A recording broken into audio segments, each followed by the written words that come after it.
¿cuánto te dejó tu madre?, me preguntó Luis sin rodeos, justo después del funeral de mi madre. No podía creer que dijera eso sin siquiera una palabra de compasión hacia mí. Debió haber pensado que la herencia ya estaba en mi cuenta porque me vio con la libreta bancaria, pero eso estaba mal, muy mal. Son unos $2 millones, respondí. ¿$2 millones? Eso es todo, respondió Luis, sonriendo de una manera que me hizo sentir incómoda. Bueno, incluso después de los impuestos deberían quedar cientos de miles. No me gustó nada su reacción, su sonrisa desagradable me hacía sentir intranquila.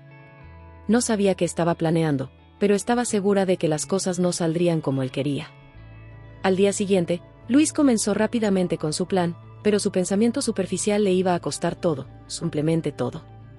Aún no lo sabía. Mi nombre es Sofía Taylor.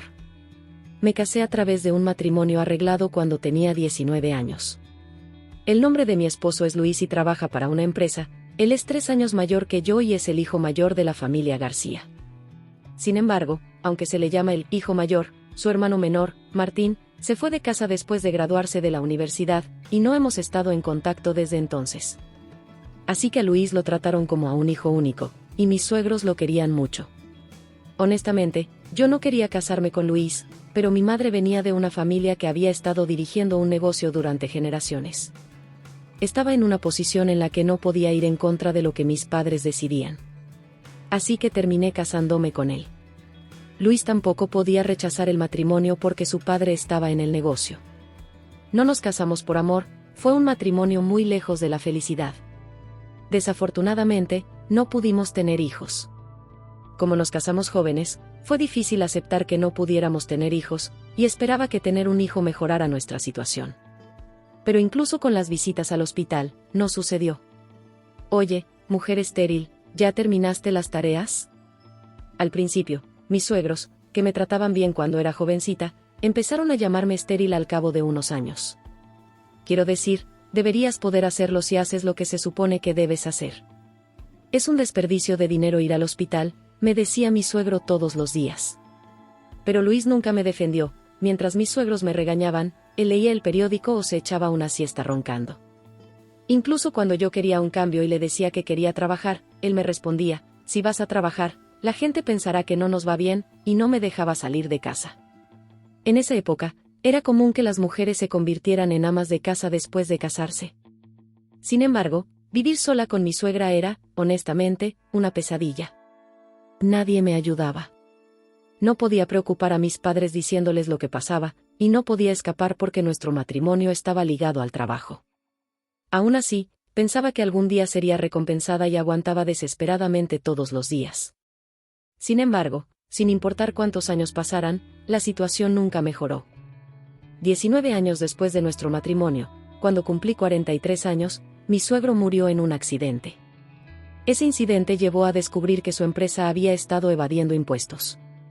Los impuestos atrasados y las multas agotaron nuestros activos, nuestra propiedad fue embargada y la empresa se declaró en quiebra. Aunque conservamos la casa, tuvimos que dejar atrás nuestro estilo de vida cómodo. Sabía que a Luis, que tenía 45 años, le costaría encontrar un nuevo trabajo, pero mis padres le ofrecieron uno. Gracias a eso, encontró trabajo rápidamente, pero mi suegra se convirtió en una sombra de lo que era y envejeció rápidamente. Durante un tiempo, ni siquiera tenía energía para decirme cosas malas, lo cual era un alivio, pero luego sufrió un derrame cerebral y necesitó cuidados. Con esto, realmente perdí toda esperanza de tener un hijo. Ya tenía 43 años y estaba comenzando a resignarme. Sin embargo, ese fue el verdadero punto de inflexión para dejar ir cualquier ilusión que quedaba. Luis, como si fuera algo natural, me encargó el cuidado de su madre. En sus días libres, se comportaba como si nada hubiera pasado. Luis, me gustaría que ayudaras con el cuidado de tu madre algunas veces, le dije un día, armándome de valor. Incluso si fuera solo en tus días libres o para una comida, si pudieras ayudar, significaría mucho para mí. Pero Luis frunció el ceño y dijo, estoy trabajando, ¿sabes? Déjame descansar en mis días libres. Luis no parecía entenderlo. Yo no tenía lo que se llamaría un día libre. Después de que la empresa de su padre se declaró en quiebra, mis propios padres comenzaron a preocuparse por mí. Finalmente me dijeron, vuelve a casa. Pero, ¿qué pasaría con su madre si me iba? Teníamos un cuidador que venía una vez a la semana, pero no podía imaginarme teniendo el dinero para contratar a alguien todos los días. Aunque me habían tratado mal, no podía simplemente abandonarla. No estaba en mi naturaleza hacerlo. Con el tiempo, Luis comenzó a salir temprano de casa, incluso en sus días libres. Decía que se sentía incómodo quedándose en casa y se relajaba saliendo solo. Escuché, a través de los vecinos, que comenzó a decir: mi esposa ni siquiera me deja relajarme en casa en mis días libres. Comenzó a hacer viajes solo, y aunque los vecinos sabían que su madre necesitaba cuidados, a Luis no le importaba cómo lo veían. Era triste ver cómo su madre, que siempre lo había amado, ahora era ignorada por él una vez que enfermó. A veces, ella decía: es porque estás aquí que Luis no vendrá. Pero cuando yo respondía: debería irme entonces, ella rápidamente se quedaba en silencio. Esto continuó durante otros 19 años. El largo periodo de cuidados finalmente terminó cuando mi suegra falleció, reuniéndose con su esposo. Yo estaba a punto de cumplir 59 años. Ya no sentía ningún amor por Luis, pero había llegado a un acuerdo con muchas cosas. Irme no parecía posible, y probablemente pasaría el resto de mis días en esta casa. Luis era diligente solo en su trabajo, y eso era evidente. Incluso después de alcanzar la edad de jubilación, le pidieron que siguiera trabajando como personal superior. Esto me permitía vivir como lo hacía ahora. Nunca fuimos una pareja muy unida, pero estoy agradecida por este aspecto. Nuestro matrimonio no fue bueno, pero Luis nunca intentó echarme. Probablemente ahora piensa que es demasiado tarde para eso. Aún prefiere estar fuera de casa en sus días libres, así que he llegado a disfrutar de mi tiempo a solas. Incluso he comenzado a hacer cerámica como pasatiempo. He hecho amigos a esta edad y estoy pasando días que finalmente puedo disfrutar, por primera vez desde que me casé. Pero esto parece haber molestado a Luis. «¿Estás jugando mientras yo trabajo?», dijo, y un día incluso quemó mi bolso. Usaba el bolso para mis clases de cerámica, y Luis lo quemó en el jardín. «¿Qué estás haciendo?», grité. «No te pierdas en pasatiempos raros. Limítate a hacer las tareas del hogar», dijo. Mis materiales de cerámica y mi bolsa estaban dentro del bolso. Incluso verter agua sobre él fue demasiado tarde, se convirtió en cenizas. Estaba furiosa. Pensé que era demasiado tarde para cambiar, pero aún me quedaba una larga vida por delante. La palabra divorcio cruzó por mi mente, pero justo cuando lo estaba considerando, otra desgracia me golpeó: mis padres fallecieron. Mis padres fallecieron repentinamente. Mi padre murió de una enfermedad, y un mes después de su funeral, mi madre también enfermó y falleció. Todo sucedió tan rápido que me sentí abrumada por la tristeza. Mi hermano, Samuel, ya se había hecho cargo de la empresa de mi padre. Con tanta gente en los funerales de mi padre y luego de mi madre, terminé postrada en cama durante aproximadamente una semana después. Debió haber sido agotamiento mental. Mis amigos de la clase de cerámica fueron amables al venir a ver cómo estaba, pero Luis se burlaba de mí, diciendo: «¿Cuánto tiempo vas a dormir?». Yo también estaba cansado después del funeral de tu madre, pero no dormí mucho. Debe ser agradable dormir todo lo que quieras sin trabajar. Podría haber sido un argumento válido, pero como palabras de un marido hacia su esposa, me dolió profundamente. Al día siguiente, me obligué a levantarme y volver a mi rutina diaria. Ya no tenía el lujo de disfrutar de mis pasatiempos, y mi vida se volvió mínima, pero Luis parecía satisfecho y no le importaban mis sentimientos. Algún tiempo después del funeral de mi madre, recordé que se acercaba la fecha límite de pago a la funeraria y revisé la libreta bancaria. Samuel estaba ocupado con el trabajo, así que le prometí hacer el pago en su nombre. Sin embargo, Luis, que había visto la libreta bancaria el día anterior, comenzó a actuar extraño.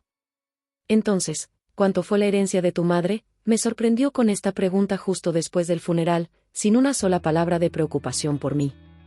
Debió haber pensado que la herencia había sido depositada, porque me vio mirando la libreta bancaria. «Son unos $2 millones», respondí con torpeza. «¿2 millones? Eso es todo», respondió, sonriendo con una desagradable sonrisa. «Bueno, incluso después de los impuestos deberían quedar cientos de miles». Qué sonrisa más horrible. No sabía qué estaba pensando Luis, pero estaba segura de que las cosas no irían como él quería. Sin decirle nada, guardé silenciosamente la libreta bancaria. Finalmente, Luis pareció notar mi estado de ánimo y dijo, bueno, lo has pasado mal. Deberías descansar temprano hoy. Era inusual que Luis ofreciera palabras amables. Tal vez porque se sentía incómodo. Pero lejos de hacerme sentir mejor, me hizo sentir mal. No quería ver su rostro más, así que me fui a la cama temprano ese día. Sin embargo, algo inesperado sucedió al día siguiente. Después del desayuno, Luis se fue a trabajar como de costumbre, pero luego recibí una llamada diciendo que no se había presentado en su lugar de trabajo. Me sorprendí porque esto nunca había sucedido antes. Preocupada de que pudiera haber tenido un accidente, intenté llamarlo, pero no pude comunicarme. Mientras caminaba de un lado a otro inquieta, entré en la sala de estar y entendí todo. En la mesa había un papel. Era un formulario de divorcio que Luis ya había llenado. En el momento en que lo vi, pensé, de ninguna manera, y revisé dónde había dejado la libreta bancaria el día anterior. Como esperaba, la libreta bancaria había desaparecido. Increíble, murmuré. Esto no había sido un accidente. Luis había planeado esto. Había sospechado que tramaba algo y estaba en lo correcto. Al tomar esos artículos, debía estar planeando comenzar una nueva vida sin mí. Luis no me había echado antes porque estaba esperando la herencia de mis padres. La libreta bancaria robada era prueba suficiente. Incluso con esta constatación, mantuve la calma. No había necesidad de entrar en pánico. Lentamente llené el formulario de divorcio y lo llevé a la oficina de la ciudad. Luis había sembrado las semillas de su propia caída. Decidí que él necesitaba comprender que ya era demasiado tarde para arrepentirse. Me puse en contacto con su lugar de trabajo y les informé que no podía comunicarme con él, pero que no parecía un accidente. Te lo haré saber tan pronto como me comunique, me disculpé. El lugar de trabajo dijo que lo tratarían como una licencia pagada por el día, y me desearon lo mejor. Me sorprendió la amabilidad hacia Luis, considerando que había desaparecido. Después de presentar el formulario de divorcio, me sentí extrañamente liberada. Tras haber soportado tanto, era sorprendente lo fácil que me deshice de él. Me pregunté si mi vida podría haber sido diferente si me hubiera divorciado antes. Mientras empacaba mis cosas, mi teléfono sonó. Era Luis, que no había respondido a mis llamadas antes. Sabía lo que diría, así que lo ignoré y seguí empacando. El teléfono siguió sonando una y otra vez. Finalmente, incluso el teléfono de la casa comenzó a sonar. Probablemente era Luis, y era tan molesto que decidí responder de mala gana. Hola, dije casualmente. Efectivamente, escuché la voz de pánico de Luis al otro lado de la línea. ¿Sofía? No puedo retirar el dinero, gritó. No pude evitar estallar en risas. Entonces, finalmente se dio cuenta, pensé. Parecía que Luis había intentado retirar el dinero, pero se había olvidado de algo crucial. ¿No recuerdas?, dije con calma. La identificación que necesitas para acceder a la cuenta estaba en mi bolso de cerámica. Esa que quemaste. Luis estaba claramente nervioso. ¿Qué hago ahora?, preguntó con desesperación. Fui al banco, pero me dijeron que no puedo hacer nada porque no soy el heredero. No puedo sacar ni un solo centavo. Al escuchar su voz temblorosa, sentí una mezcla de alivio y satisfacción. Él pensaba que podía salirse con la suya, pero había olvidado un detalle importante. Sin la identificación, no podía retirar el dinero. No puedes hacer nada hasta que se complete el papeleo. Te pedí varias veces que te encargaras de todo después del fallecimiento de mamá, pero no lo hiciste. Ahora, el banco no puede procesar nada sin la documentación correcta, le expliqué, intentando no reír más. Pero no es justo, gritó Luis. No puedo hacer nada con esta libreta bancaria vacía. Exacto, respondí con serenidad. No puedes hacer nada. A menos que te encargues de todo legalmente, no hay forma de que puedas tocar el dinero. Luis se quedó en silencio por un momento. Sabía que había perdido la batalla, pero aún intentaba encontrar una forma de salirse con la suya. Finalmente, colgó el teléfono sin decir nada más. Pasaron unos días desde esa llamada, y mientras tanto, recibí la visita de mi hermano Samuel.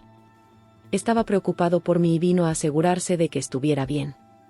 ¿Qué piensas hacer ahora?, me preguntó mientras nos tomábamos un café en la casa familiar. Ya firmé el divorcio, le dije. Voy a quedarme en la casa que heredé de mamá.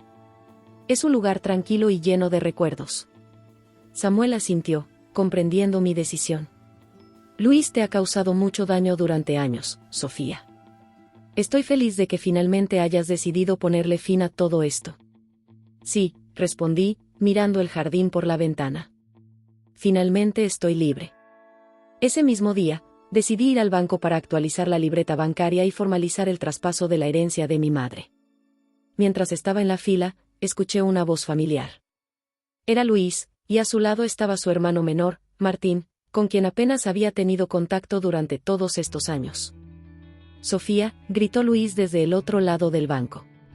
Se acercó rápidamente, y Martín lo seguía. ¿Qué haces aquí?, le pregunté sin darle mucha importancia. Necesito hablar contigo, dijo Luis, tratando de controlar su nerviosismo. No hay nada más que hablar, respondí. Ya está todo decidido. Luis miró a su hermano en busca de apoyo. Martín, por otro lado, parecía más tranquilo y sereno. Sofía, dijo Martín con una voz suave. Estoy aquí para resolver esto de la mejor manera posible.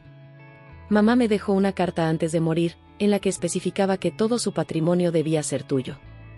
Sabía todo lo que habías hecho por ella durante años. Luis se quedó atónito al escuchar eso. No podía creer lo que su hermano acababa de decir. Parecía que su plan de quedarse con la herencia había sido frustrado desde el principio. Martín sacó la carta de su bolso y me la entregó. Era una carta escrita a mano por mi suegra, en la que detallaba claramente que todo su patrimonio, incluidas las joyas y los fideicomisos, debían ser transferidos a mí. Lo siento, Luis, dijo Martín. Pero mamá quería que Sofía se quedara con todo. Luis, enojado y derrotado, no tuvo más opción que aceptar la realidad. Sabía que no tenía nada más que hacer. Después de ese encuentro, terminé de realizar todos los trámites en el banco. La casa familiar y los bienes de mi suegra ahora estaban legalmente a mi nombre. Mientras me iba, Martín se acercó y me dijo, espero que puedas encontrar la paz que tanto mereces, Sofía. Gracias, le respondí con una sonrisa. Sabía que a pesar de todo, finalmente podía comenzar de nuevo. Luis intentó llamarme varias veces después de ese día, pero no respondí ninguna de sus llamadas. Sabía que no tenía nada más que decirle. Lo que había comenzado como un matrimonio infeliz finalmente había llegado a su fin, y ahora tenía la oportunidad de vivir mi vida en paz. Con el paso del tiempo, volví a asistir a mis clases de cerámica y a reencontrarme con mis amigos. Finalmente, sentí que mi vida volvía a tener sentido. Por primera vez en muchos años, me sentía libre.